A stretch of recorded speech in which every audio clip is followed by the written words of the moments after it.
조갑제 TV 시청자 여러분 안녕하십니까? 2019년 7월 11일 오후 5시 17분입니다. 외교는 특히 한국처럼 핵무장한 북한 정권과 대치하고 있는 한국으로서는 외교가 아주 단순 명쾌합니다. 누가 적이냐, 누가 동지냐를 가리는 것입니다. 즉 전쟁 시기 우리를 편들어 줄 나라는 누구냐, 또 우리를 해칠 나라는 누구냐, 이걸 기준으로 해서 외교를 하는 겁니다. 일종의 전시 외교입니다. 한국은 아직도 냉전이 끝나지 않았으므로 따라서 그 기준으로 본다면 모든 게 명쾌해집니다.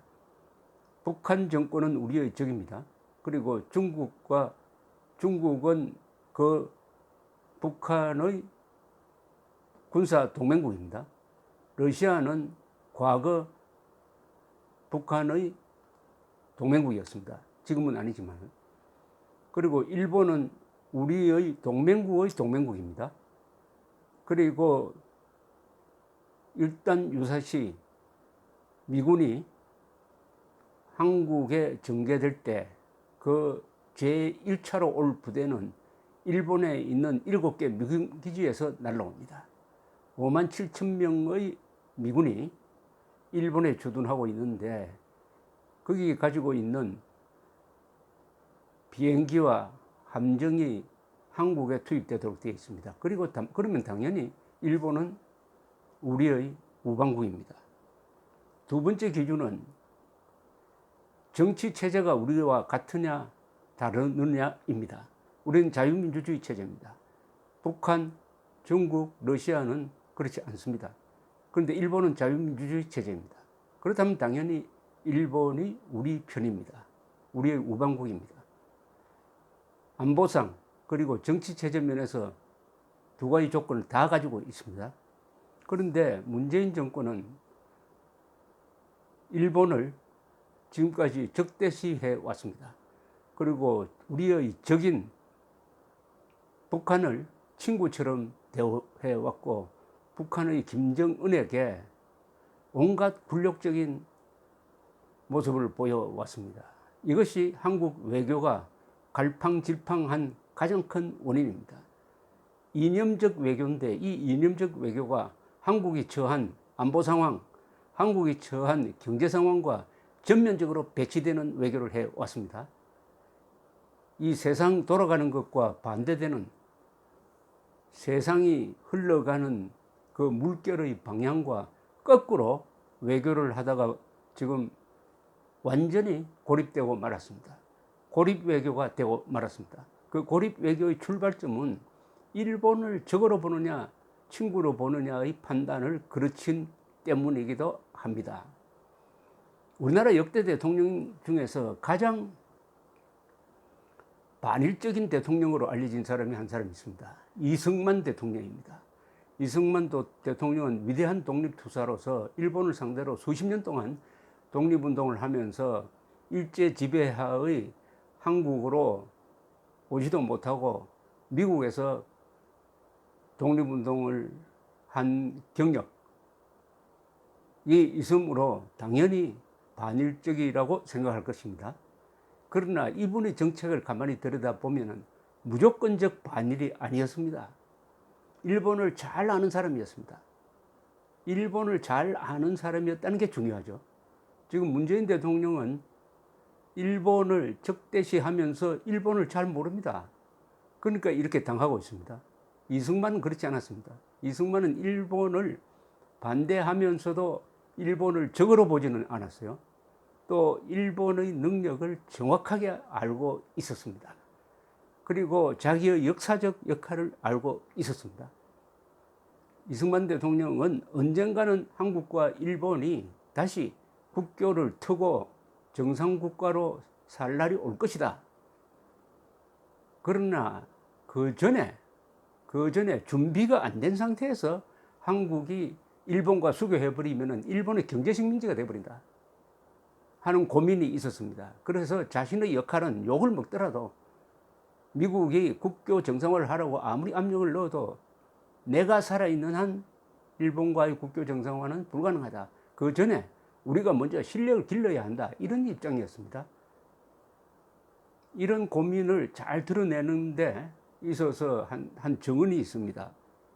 임문환이라는 분이 있습니다. 이분이 농림부 장관을 지낸 분이고 동경제국대학 출신의 아주 엘리트였습니다.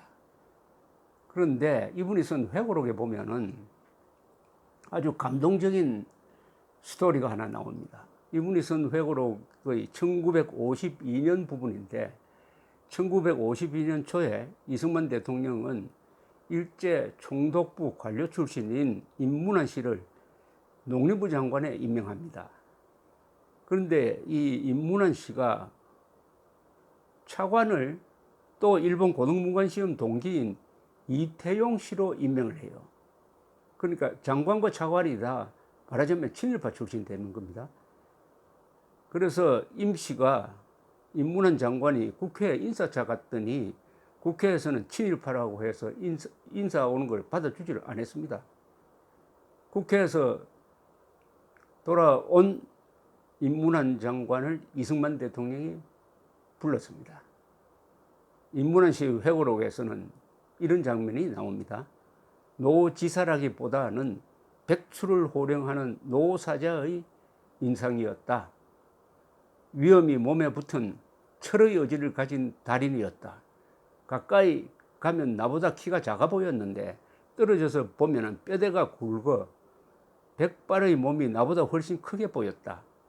악수를 해보니 굵은 소나귀에서 뜨거운 피가 흐르는 듯 하였다. 이렇게 이승만을 묘사를 합니다. 이승만 대통령이 이렇게 물었습니다. 군은 오늘 국회에 갔다가 인사를 거절당했다면서? 그렇습니다. 친일파라고 거절당하였습니다. 그런 걸 알면서 차관까지 친일파를 임명, 세풍을 거스르겠다는 건 신중하지 못해 다른 사람으로 바꾸세요. 이태용은 성명을 보니 우리 집안인 듯한데 그건 별개 문제요.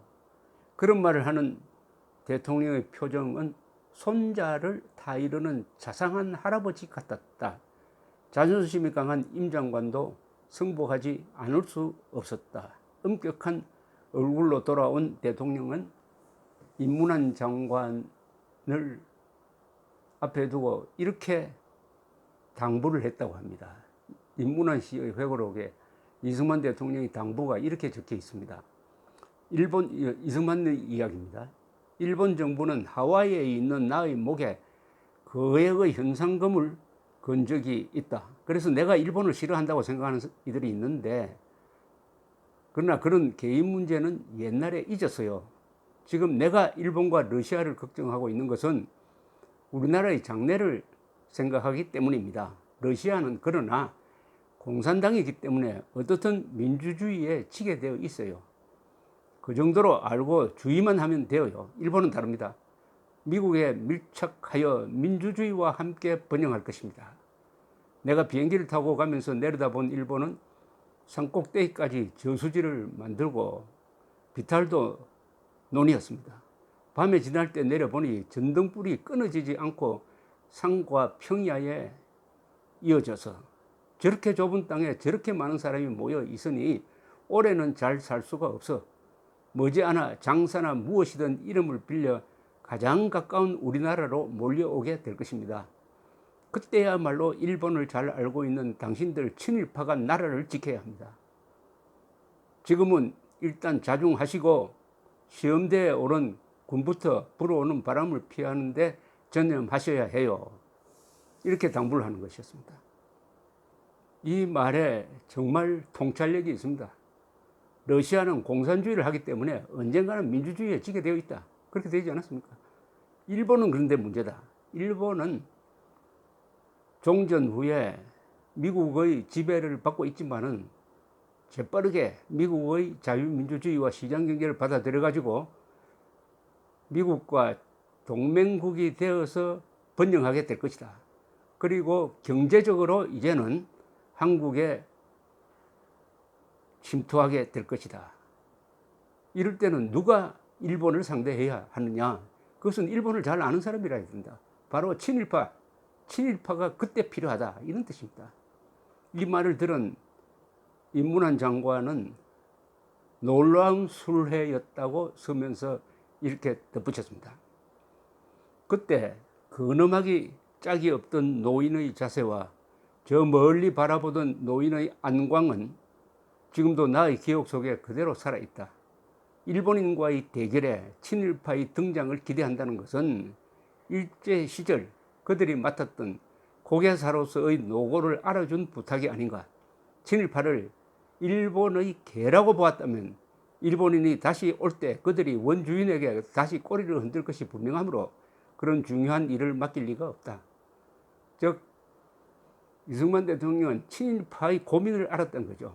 친일파가 나라가 없는 시기에 머리가 좋아서 일본 교육을 잘 받아가지고 임문환 씨처럼 고등문관 시험에 합격해서 관리를 하고 또는 백선엽 장군, 박정희처럼 군대에 들어가가지고 군사 기술을 익히고 있지만은 이 사람들이 속에는 조선인의 영혼을 간직한 사람이다.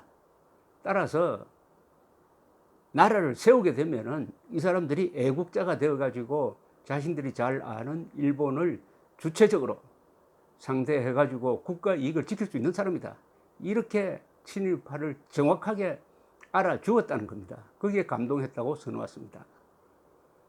자, 그런 시기가 언제 왔습니까? 바로 박정희가 집권한 이후에 1965년입니다. 65년에 국교 정상화를 하고 그때부터 일본의 경제 협력을 받기 시작하면서 일본과 무역을 열고 여러 가지 거래를 하게 되었습니다. 이때 한국의 관료들 중에 상당수가 바로 친일파였습니다. 그러나 지일파였습니다. 이 사람들이 일본을 잘 다루었습니다. 그래하여 일본도 잘 되고 한국도 잘 되는 지난 50년 이상의 우호 관계가 성립이 되었으니까 바로 이승만의 예언이 들어맞은 거죠. 망군 장교 출신 박정희는 정권을 잡자 일제 관료 군인 출신들 요직에 등용해가지고 경제개발과 국가 근대화 사업을 맡겼습니다. 이들이 일본을 줏대 있게 잘 다루고 일본도 이들을 믿고 또 일본말이 통하니까 또 과거에 식민지 지배에 대한 미안한 생각도 있고 해가지고 한국의 경제개발에 일본이 자금과 기술을 지원한 사실 우리가 부정할 수 없습니다.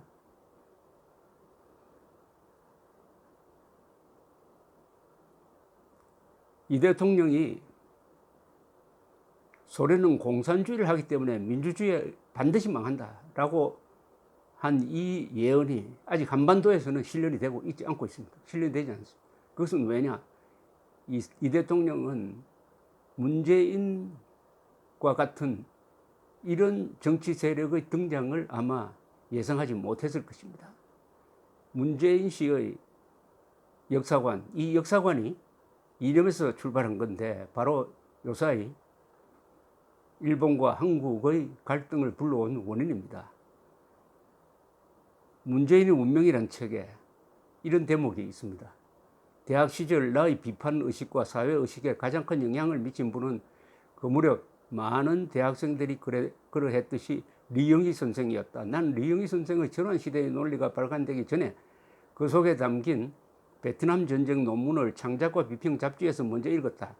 1, 2부는 누구도 미국의 승리를 의심하지 않을 시기에 미국의 패배와 월남의 패망을 예고했다. 3부는 그 예고가 그대로 실현된 것을 현실 속에서 확인하면서 결산하는 것이었다. 적어도 글 속에서나마 진실의 승리를 확인하면서 일론 나 자신도 희열을 느꼈던 기억이 생생하다. 월남이 공산화된 데 대해서 왜 희열을 느끼고 진실을 확인합니까? 월남이 공산화된 것은 안타까운 일이죠. 우리가 월남 공산화를 막기 위해서 파병을 해가지고 30만 명이 파병돼가지고 그 중에 5천 명이 죽었는데 월남이 공산화되었다 해가지고 희열을 느낀 사람이 지금 청와대에 있습니다. 이런 사람이 대일 외교를 어떤 방향으로 할지. 또 이런 제목이 있습니다. 친일 세력이 해방되고 난 이후에도, 이거 문재인 씨의 이야기입니다. 여전히 떵떵거리고 독재 군부 세력과 안보를 빙자한 사이비 보수 세력은 민주화 이후에도 우리 사회를 계속 지배해 나가고 그때 화장만 바꾸는 겁니다. 친일에서 반공으로 또는 산업화 세력으로 지역주의를 이용한 보수라는 이름으로 이것이 정말로 위선적인 허위의 세력들이거든요. 이렇게 이야기하는 사람이 지금 외교를 막고 그 반일 정서를 정책화해가지고 지금까지 과거 정권의 대일 정책의 근간을 뒤흔들다가 일본의 반격을 불러들였습니다. 그런데 지금 현재로는 속수무책입니다. 지금 문재인 대통령이 필요한 사람은 반일 종족주의나 가짜 민족주의나 관제 민족주의자가 아니고 바로 임문환 씨 같은 애국적 친일파입니다. 물론 지금 친일파는 없습니다. 지금 친일파는 일본을 친구로 생각하고 일본을 잘 아는 사람들입니다. 우호국인 일본을 잘 알아야 애국을 하지.